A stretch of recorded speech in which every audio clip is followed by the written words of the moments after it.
स्वागत है सर आपका। बताएं सर, पहले तो बाजार के आउटलुक पर आपकी राय लेना चाहता हूं। इस हफ्ते के लिए आज से बाजार आप कैसे देख रहे हैं sir? Good morning Anil ji. देखिए, मार्केट में एक अनप्रेसिडेंटेड फ्लो ऑफ मनी है, लेकिन आपको यही ध्यान कराता हूं कि यही 8,000 पे इतने ही जोर से बिकवाली थी। तो एक छोटा सा मुहावरा ध्यान रखना, it's not to discredit anybody, गधों के सींग नहीं होते। तो आपके पास जब मौका था तब फियर में लेना था, और इतनी ज्यादा ग्रीड में मेरे में कोई बाइंग की पोर्टफोलियो दिखता नहीं एक्सेप्ट फॉर अ ट्रेडर। यहाँ पे मैं फिर सावधान करता हूँ, take profit off the table. जिस तरह की शेयर और क्वालिटी बढ़ रही है, ये कई साल से नहीं चले और ये एक ट्रैप हो सकता है। Otherwise stay in quality IT pharma stocks. The market is giving you a rally of a lifetime, but you must learn to encash it. There will be much better opportunities and entry points in the next 1 month. I am not saying go short, but be very, very, very, very. यहाँ से अगर 500-700 point का fall आया, आपकी savings जा सकती है। यहाँ पे रिस्क रिवॉर्ड फेवरेबल बिल्कुल नहीं है अनिल जी। तो इस कारण से I would be strongly in the advocate of booking profit across the board and waiting, because जल्दबाजी में मत कुछ करिए। ये इन्वेस्टरों के लिए सीख है सर। अब आपको अपडेट दे दूं आप कहें तो अनिल जी। बिल्कुल ठीक बात है जी सर, बिल्कुल। और इन्वेस्टर्स के लिए राय बिल्कुल साफ है। ट्रेडर हैं तो आप ट्रेडिंग करते रहें, कोई दिक्कत नहीं, लेकिन इन्वेस्टमेंट कर रहे हैं तो प्रॉफिट बुक करते चले। ये भसीन साहब की राय एकदम क्लियर कट है। मार्केट बहुत तेजी में है और इन लेवल्स के आसपास आपको मुनाफा वसूल करना चाहिए और इंतजार करना चाहिए फिर से करेक्शन का, वहां पर फिर से एंट्री करें। एकदम परफेक्ट राय भसीन साहब की तरफ से। बताएं सर, अब आपके अपडेट्स। तो अनिल जी, मैंने आपको जो बाय दिए थे वो थे कैडिला, सन फार्मा, ये सारे अपने अपने टारगेट, नेस्ले, वो सारे अपने अपने टारगेटों के पास है। Cadila, Sun Pharma have exceeded the target, book कीजिए। मैंने शॉर्ट दिया था Tata motor, Axis bank and MNM. Tata motor 81 वाला 74 बिक गया, वहां बुक करिए। एक्सिस बैंक 608-10 वाला 597 बिक गया, वहां बुक कीजिए। और एमएनएम 730-31 वाला आपको 715 बिक गया, वहां पे आप ट्रेडर बुक कर सकते हैं।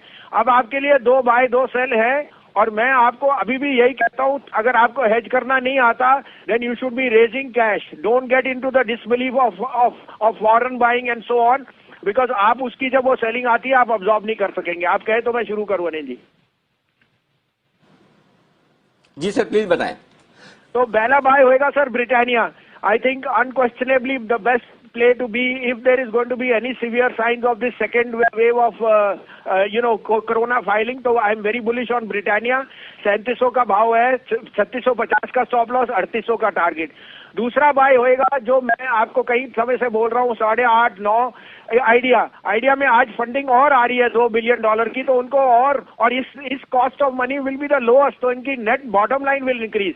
9.90 पे लीजिए, 9.70 का स्टॉप लॉस, 10.75 का टारगेट। और सेल में 2 आइडियाज है सर।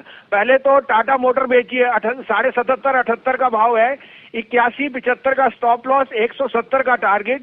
दूसरा, again these are all European place. दूसरा सेल है मदरसन सुमी, 55-55 में बेचिए, 58 का स्टॉप लॉस, 145 का target. Motherson and Tata motor will be maximum affected by this UK close down, and maximum means that there will be huge bottom line hit on these both companies. ऐसा आपने कहा था 15 तारीख के बाद बड़ी करेक्शन आएगी, बिल्कुल वैसा ही होता हुआ नजर आ रहा है। कहां पर रुकेगा मार्केट सर? सर अभी तो थोड़ी शुरुआत है और अच्छा है, थोड़ी मार्केट से स्टीम निकले, आप देख ही रहे हैं। तो जैसे मैंने आपको कहा था, जो 8,000 पे इतनी दबा के बेच के गए हैं, अब 13,500 पे इतनी दबा के लेंगे तो गधों के सींग नहीं होते। You have to be cautious. आपको अपने धन की सीमत रखनी पड़ती है। आपको बुरा मत लगना, but this is a simple ideology. जब 8,000 पे मैं चिल्ला के कह रहा था लेने के लिए, अब मैं 13,700 पे चिल्ला के कह रहा हूं अपना कैश रेज करिए। Your money should be safe, this is not the time to deploy money. Globally, things have been extremely positive on one side because of the liquidity, but the underlying fundamentals remain problematic, और वो अभी बढ़ सकता है. So please be cautious. This is not the time to be foolhardy. If you are a trader, you are making money both sides, but if you are an investor, you have to be very cautious, sir. That's the simple underlying. बढ़िया sir. I could be wrong. But I have to give you the lesson has to be for the investor के fear में जब हम बोलते हैं 8,000 पे लेने में, तो प्राइस हमारे को कंफर्ट में होता है। ग्रीड में हमसे नहीं खरीदा जाएगा क्योंकि हमारे पे कंफर्ट नहीं है हेमंत जी, सॉरी टू से दैट। नहीं, आपने बहुत सही कहा और बहुत बढ़िया कहा, और देखिए होता हुआ नजर आ रहा है, और बड़े दिनों के बाद इतनी मीनिंगफुल करेक्शन देखने को मिली है भारतीय बाजारों में। अब ये बताइए, ये करेक्शन कहां तक गहरा सकता है आपके लिहाज से? हेमंत जी वो तो भगवान ही जानते हैं, लेकिन काफी करेक्शन रहनी है, and let's take it with a pinch of salt. इतनी बड़ी राइज मैंने अपनी लाइफ टाइम में नहीं देखी।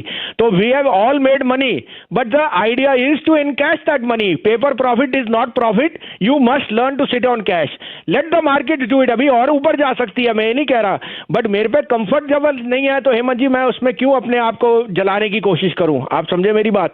तो इस कारण से अपने आप को ट्रेडर हैं तो दोनों तरफ करिए। As an investor you must wait for this correction to be over, which can be much more sharper than most people thought, because it has been a one way rally and the comfortation of valuation is not there. आपके लिए जो मैंने Tata motor और मदरसन सुमी वगैरह जैसे share जो short कराए थे वो ठीक रहे। मैं आपको ओवरवेट था आईटी और फार्मा में, अभी भी वैसे हूं, बट अब मुझे बैंक्स में और घबराहट दिखती है। So please be watchful. आप कहें तो मैं दो कॉल है सर, दोनों शॉर्ट की हैं। बिल्कुल सर, बताइए। बिल्कुल। और उनमें एक लेने की है सर। लेने में मेरा फेवरेट शेयर है idea. Idea is raising cash again $2 billion from private equity funds. Idea will be raising money at the lowest cost, और उसका जो बिजनेस है आरपूज आर लुकिंग वेरी गुड। ये मौका मत चूटिए, 9 रुपए में आपको मिल रहा है, लेने की कीजिए। इसका भाव 12 रुपए जरूर होएगा in the next 3 to 6 months। बेचने में है सर, पहला बेचने वाला है जो बैंक मुझे ओवर प्राइस लगता है और जिसने बहुत आउट परफॉर्म किया, कोटक बैंक। 1920-22 में बेचिए। 1945 का स्टॉप लॉस है, छोटा स्टॉप लॉस है। 1865 का टारगेट। दूसरा सेल है सर टाइटन, 1475-80 का भाव है। 1520-25 का स्टॉप लॉस रखिए, 1400 का टारगेट। अब ये दिग्गज शेयर हैं, you have to be little brave, but इनमें आपको मार्जिन अच्छा मिलेगा। सबसे पहले तो जिस करेक्शन की बात कर रहे थे, थोड़ा नजर आ रहा है स्क्रीन पर इस वक्त, आज थोड़ा साइजेबल दिखा है। एक आध 2 दिन का है या सर थोड़ा लंबा लग रहा है? बताएं जरा एक बार आउटलुक और साथ ही आपके अपडेट्स भी, क्योंकि आपके शॉर्ट कमाल करते हुए दिख रहे हैं। टाटा मोटर्स, मदरसन सुमी, दोनों स्टॉक एकदम परफेक्ट शॉर्ट गिरते हुए नजर आ रहे हैं। बताएं सर। तो अनिल जी देखिए, इसमें शर्मा शर्मी नहीं है। Market can be deceptive but you have to raise cash. अब ये नहीं कि यहाँ से 100 पॉइंट ऊपर 200 पॉइंट जा नहीं सकती, मगर are you comfortable with the valuation? ये अपने आप से सवाल पूछो। मैंने जैसे आपको कहा था, गधों के सींग नहीं होते। जो 8,000 पे इतना कुछ बेच के गए थे, अब 14,000 पे अगर तेजी करते हैं तो ट्रेडर के लिए बहुत अच्छा मौका है, लेकिन इन्वेस्टर के लिए कोई कंफर्ट नहीं है। सो ऑल्सो ये जो ग्लोबल आपके सामने बातें हैं, मैं आपको 15-10 हफ्ते से जिक्र कर रहा था कि ये सब आ सकता है। अनिल जी मैं अभी भी सोचता हूँ, आप जो 8,000 पे याद है कुछ कहते थे, नहीं लेना नहीं लेना नहीं लेना। आप ध्यान कीजिए, अगर आपको मौका चाहिए तो मौका बहुत आपको नीचे मिल सकता है। This is not a good entry point. So I would be very, very wary of buying anything on a longer term basis. If you are a short term trader, then you are getting opportunities on both sides. So be very, very careful of the market. It can be deceptive. Flows are not the only driving factor. If the market gives you a correction, you must have cash to buy that time. ये simple principle है अनिल जी। ठीक बात है, बिल्कुल थोड़ा सावधानी रखें, cash पे रहें। ट्रेडिंग है तो ट्रेडिंग के लिए आज से अलग है, लेकिन इन्वेस्टर्स के लिए एंट्री के लिए ये सही वक्त नहीं है, और ये वसीम साहब काफी समय से आपको कह भी रहे हैं और आज वो आपको स्क्रीन पर नजर भी आ रहा है। बताएं सर अब आपकी पिक्स और साथ ही अपडेट्स भी। तो सुबह आपको 55-55 में मदरसन सुमी दिया था, 149 रुपए बिक गया है। इससे अच्छा आपको क्या ट्रेड मिलेगा? 4% आपको सीधा मिला है। टाटा मोटर आपको शॉर्ट कराया था 78 पे, वो 71 रुपए बिक गया है। 4% इसमें मिला है। और साथ में बाय के लिए दिया था ब्रिटानिया और आइडिया। आइडिया पे मैं बहुत बुलिश हूँ, अभी भी मैं सोचता हूँ any decline is a buying opportunity, because this is standing out, और उसको जो लो कॉस्ट ऑफ मनी है it will help it ride it storm. साथ में Idea and Bharti are raising prices, आरपूज are the highest last 3 years. I have no question that their net interest ARPUs are going to be very, very strong. अब अभी के लिए आपके पास 2 cell हैं, दोनों सेल कॉल्स हैं सर।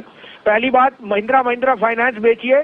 ये अभी मैंने 71-72 में बेचिए। 75 रुपए 60 पैसे का स्टॉप लॉस है, 61 का टारगेट। और दूसरा बेचिए एनटीपीसी 101 में बेचिए, 103 का स्टॉप लॉस, 95 का टारगेट। ओके, तो दो स्टॉक्स बेचने की राय है। M&M फाइनेंस, ये है पहला स्टॉक जहां पर बिकवाली करने की राय बसंत साहब की तरफ से। 171.50 171.5 के आसपास बेचिए। 175 रुपए 60 पैसे 175.60 ये है आपके लिए स्टॉप लॉस का लेवल। 161 का टारगेट बनेगा आपके लिए। और नीचे की तरफ एक और बेचने के लिए NTPC है, या 101 की रेंज में आपको शॉर्ट करना है। 103 का स्टॉप लॉस, 95 रुपए का टारगेट, ये है आपके लिए इस वक्त।